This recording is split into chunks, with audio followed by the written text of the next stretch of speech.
আসসালামু আলাইকুম। এটা হচ্ছে সিলেট ভোলাগঞ্জ সাদা পাথর।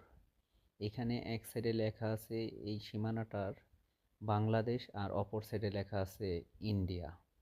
আমি এখন এই সীমানাটার উপরে সন দেওয়া আছে, আর নিচের সাইডে ইন্ডিয়া লেখা। এখন আমি ইন্ডিয়ার ভিতরে, আর এই যে সাইডটাতে লোকগুলি দেখতেছেন, এটা হচ্ছে বাংলাদেশের মধ্যে। এখন ওখান থেকে আমি চলে আসলাম ট্রলার ওঠার জন্য, যেখানে ওঠার পরে আমাদেরকে পাথরের কাছে নিয়ে চলে যাবে।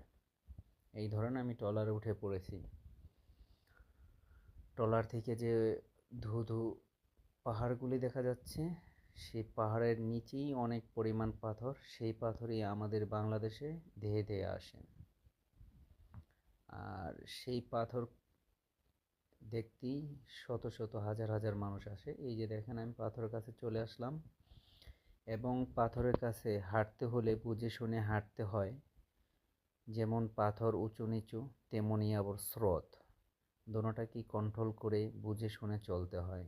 এই দেখেন আমার বন্ধু তুরান এবং তোয়েল, রাব্বি, আরও লোক আছে। দেশের কত সুন্দর একটি পর্যটক কেন্দ্র এবং কত সুন্দর পাথর।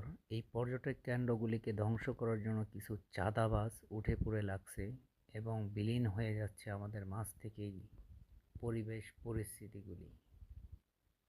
চাঁদাবাজদের আগ্রাসনে আমাদের